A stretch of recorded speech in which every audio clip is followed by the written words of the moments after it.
दोस्तों आज हम इस वीडियो में बात करेंगे राउल्ट के नियम के बारे में। ठीक है, आज हम लोग पढ़ेंगे राउल्ट का नियम। और दोस्तों बता दूं कि इससे पहले हम लोग पढ़े थे हिमांक अनुमान, क्वथनांक उन्नयन, वाष्प दाब में अपेक्षिक अनुमान। और पिछली वीडियो में जब हम लोग वाष्प दाब में अपेक्षिक अनुमान पढ़ रहे थे तो लास्ट में ये टॉपिक आई थी और इस टॉपिक को मैं बोला था अगले वीडियो में बताने के लिए। देखिए हम लोग क्या कर रहे हैं, क्लास 12 की केमिस्ट्री का दूसरा लेसन पढ़ रहे हैं जिसका नाम है विलेन, और विलेन को कहते हैं सोल्यूशन। और इस सोल्यूशन के बारे में हम लोग डिटेल से पढ़े हैं। दोस्तों अगर पिछली वीडियो को आप नहीं देख पा रहे हैं तो आप किसी चैनल के प्लेलिस्ट में जाइए, वहां से आपको सारी वीडियो मिल जाएगी। ठीक है, वहां पे फोल्डर बना हुआ है। तो देखिए अभी क्या है, हम लोग बात करेंगे राउल्ट का नियम। राउल्ट का नियम क्या है, वेरी इंपॉर्टेंट है। ये पेपर में हर बार पूछा जाता है कक्षा 12 के बोर्ड एग्जाम में। ठीक है, तो आज इसको हम लोग समझेंगे अच्छे से। देखिए क्या होता है, देखिए मैं पिछले वीडियो में आपको जस्ट बताया था कि क्या होता है कि किसी भी शुद्ध विलायक में जब हम लोग कोई अवाष्पशील विलेय पदार्थ मिला देते हैं, ये क्या है, विलायक है। और इसमें जब हम लोग कोई विलेय पदार्थ मिला दिए तब ये क्या हो गया, विलयन हो गया।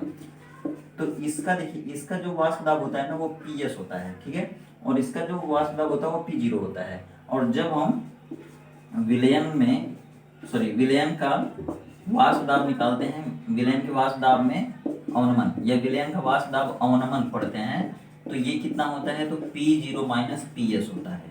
ठीक है, होता क्या है कि जब हम किसी शुद्ध विलायक में कोई अवाष्पशील विलेय पदार्थ मिला देते हैं तो इसका वाष्प दाब घट जाता है या कम हो जाता है। तो इसका ज्यादा होता है, इसका घट जाता है, तो इसमें जो कमी आती है ना उसी को कहते हैं वाष्प दाब अवनमन। ठीक है, विलयन का वाष्प दाब अवनमन कितना हुआ, तो P0 माइनस PS। और जब हम इसी को कहेंगे कि वाष्प दाब में आपेक्षिक अवनमन, वाष्प दाब में आपेक्षिक अवनमन, तो आपेक्षिक अवनमन कितना होगा। देखिए इसको करने के लिए आपको क्या करना पड़ेगा, इसको करने के लिए अनुपात निकालना पड़ेगा, मीन्स P0 माइनस PS अपान P0। इसको पढ़ेंगे कैसे, ये क्या है, ये अनुपात है। ये किसका अनुपात है, देखिए ये वाष्प दाब में अवनमन है और ये शुद्ध विलायक का वाष्प दाब है। ठीक है, इसको हम क्या कहेंगे, अनुपात कहेंगे। किसका किसका, इसको देखिए वाष्प दाब में अपेक्षिक अवनमन जब भी आपसे पूछा जाएगा तो आप बोलेंगे कि जब किसी शुद्ध विलायक में कोई अवाष्पशील विलेय पदार्थ मिला देते हैं तो उसके वाष्प दाब में जितना अवनमन होता है, ठीक है, वो और शुद्ध विलायक के वाष्प दाब के अनुपात को हम कहेंगे विलयन के वाष्प दाब में अपेक्षिक अवनमन। ठीक है, इसको फिर से मैं बता दूं क्या होता है। ये देखिए क्या है, विलयन के वाष्प दाब में अवनमन है, अपान है, मीन्स रेशियो बोलते हैं, अनुपात बोलते हैं, शुद्ध विलायक का वाष्प दाब। तो ये हो गया आपका विलयन के वाष्प दाब में अपेक्षिक अवनमन। फिर से बता दूं एक लाइन में कि किसी भी विलयन के वाष्प दाब में अवनमन और शुद्ध विलायक के वाष्प दाब के अनुपात को हम कहेंगे विलयन के वाष्प दाब में अपेक्षिक अवनमन। ठीक है, और यही वाष्प दाब में अपेक्षिक अवनमन होता है विलयन में विलेय के मोल प्रभाज के बराबर। देखिए किसी भी विलयन में जो विलेय होता है ना उसका वाष्प दाब कितना होता है, तो small n upon small n plus capital N. इसका मतलब क्या है कि ये विलेय के अणुओं की संख्या है अपान विलेय के अणुओं की संख्या या मोलों की संख्या प्लस विलायक के मोलों की संख्या। और ये क्या है, तो ये किसी भी विलयन में जब कोई विलेय पदार्थ मिलाया गया होता है तो उसके वाष्प दाब में अपेक्षिक अवनमन है। मीन्स इसको हम लिखेंगे विलयन के वाष्प दाब में आपेक्षिक अवनमन बराबर विलेय का मोल प्रभाज। यही है किसका नियम, तो राउल्ट का नियम। अब देखिए इसमें बड़ी बड़ी चीजें हैं, जैसे देखिए ये क्या है, तो ये वाष्प दाब में अपेक्षिक अवनमन हो गया। ये क्या है, तो ये मोल प्रभाज हो गया, किसका हो गया, विलेय का। अब देखिए इसमें ये जितनी चीजें हैं ना इनको हम बारी बारी समझते हैं क्या है। लिखेंगे जहां वेयर का मतलब क्या हो गया, जैसे P0 है ना, P0 क्या है, ये क्या था, शुद्ध विलायक का वाष्प दाब, शुद्ध विलायक का वाष्प दाब है। ठीक है, चलिए ये हो गया।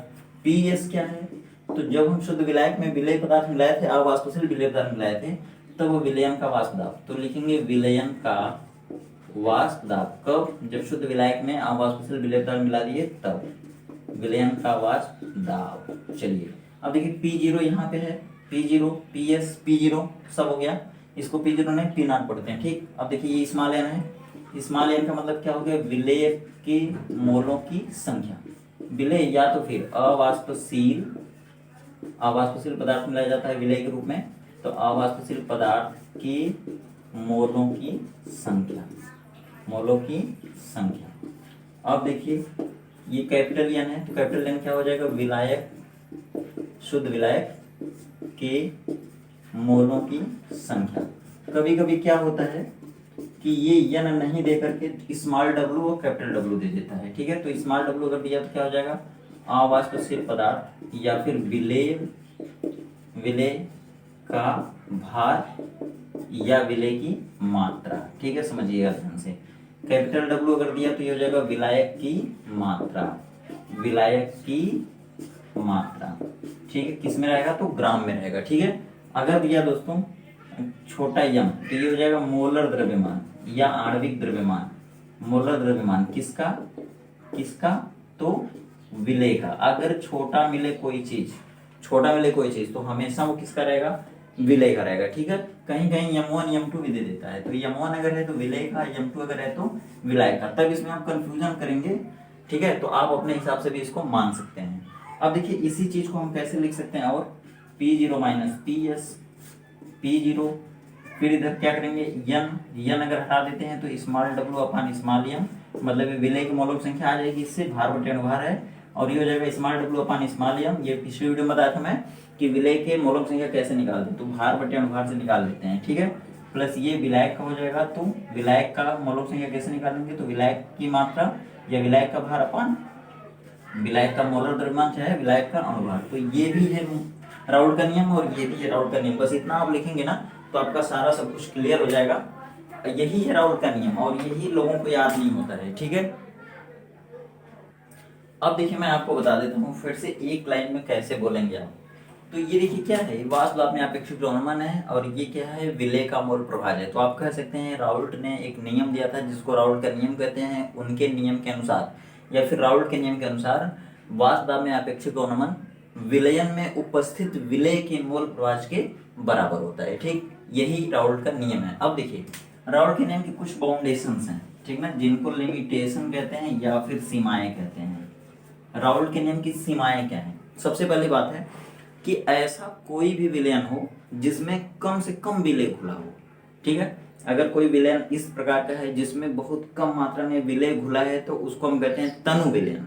तो राउल्ट का नियम केवल तनु विलयनों पर ही लागू होता है, सांद्र विलयनों पर नहीं लागू होगा। ठीक है, मीन्स राउल्ट का नियम केवल उन्हीं विलयनों पर लागू होता है जिनमें अवाष्पशील पदार्थ कम मात्रा में घुला हो। ठीक है, या फिर एक लाइन में लिख सकते हैं कि राउल्ट का नियम तनु विलयनों पर ही लागू होता है, सांद्र पर नहीं। दूसरी बात, अगर मान लीजिए किसी, जैसे मान लीजिए ये शुद्ध विलायक था, इसमें हम कोई विलेय मिला रहे हैं, कोई विलेय पदार्थ इसमें मिला रहे हैं और ये विलेय पदार्थ जाकर के इसमें संगुणित हो जाता है। संगुणित मतलब जगह जगह इकट्ठा हो जाता है। ठीक है, जगह जगह इकट्ठा हो जाता है। तो अगर मान लीजिए कोई इस प्रकार का विलयन है जिसमें कोई पदार्थ हम विलेय के रूप में मिलाए और वो आकर के यहाँ पे संगुणित हो गया, एसोसिएट हो गया, तो ऐसे विलयनों पर भी राउल्ट का नियम लागू नहीं होगा। मीन्स कह सकते हैं आप कि राउल्ट का नियम उन विलयनों पर भी लागू नहीं होता जिनमें विलेय पदार्थ संगुणित हो जाते हैं। ठीक, अगली बात यह है कि अगर आप कोई भी विलेय पदार्थ मिलाते हैं और यह विलेय पदार्थ आकर के विलायक से रासायनिक अभिक्रिया कर ले, रासायनिक अभिक्रिया करके कोई तीसरा पदार्थ बना दे।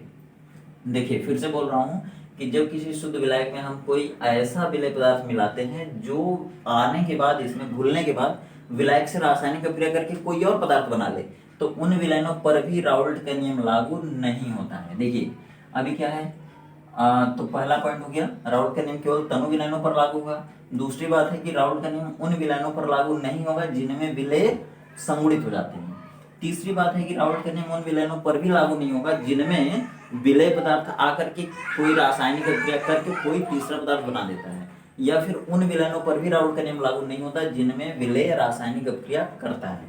अब देखिए अगली बात यह है कि राउल्ट का नियम उन विलयनों पर भी लागू नहीं होता है जिसमें विलेय वियोजित हो जाता है। ठीक है, जिसमें विलेय वियोजित हो जाता है। तो इस तरह से चार सीमाएं हैं, फिर से बता देता हूं लास्ट में। देखिए राउल्ट का नियम किन किन विलयनों पर लागू नहीं होगा, वही उसकी सीमाएं हैं। देखिए तो पहला पॉइंट है किस पर लागू नहीं होगा, तो जो तनु विलयन होते हैं उन पर राउल्ट का नियम लागू होगा, सांद्र विलयनों पर राउल्ट का नियम लागू नहीं होगा। दूसरी बात है कि राउल्ट का नियम उन्हीं विलयनों पर लागू होता है जिनमें विलेय संगुणित नहीं होते हैं। राउल्ट का नियम, तीसरी बात है, राउल्ट का नियम उन्हीं विलयनों पर लागू होगा जिनमें विलेय वियोजित नहीं होगा। चौथी बात है कि राउल्ट का नियम उन्हीं विलयनों पर लागू होगा जिनमें विलेय रासायनिक अभिक्रिया नहीं करेगा विलायक से। ठीक है, तो इस प्रकार से चार सीमाएं इसकी याद रखिएगा। फिर मिलते हैं अगली वीडियो में। दोस्तों प्लेलिस्ट में जाइए, प्लेलिस्ट में सारी वीडियो पड़ी हुई है, वहां से आप किसी भी वीडियो को देख सकते हैं। हर एक टॉपिक की वीडियो बनी हुई है, आपको मिल जाएगी और आसान भाषा में। और दोस्तों देखिए, अगर किसी टॉपिक को अच्छे से समझना है तो टाइम देना ही पड़ेगा। आप टाइम भी नहीं देंगे, पढ़ाई इतनी आसान थोड़ी नहीं है। पढ़ाई इतनी आसान नहीं जो आप एक बार देखें तो समझ में आ गया और स्किप कर करके वीडियो को देखें तो समझ में आ जाएगा, ऐसा नहीं है। एक बार देखिए फिर दोबारा नहीं देखना पड़ेगा, ठीक है। तो चलिए मिलते हैं फिर अगली वीडियो में, तब तक आप खुश रहिए, व्यस्त रहिए, मस्त रहिए, आपका दिन शुभ हो।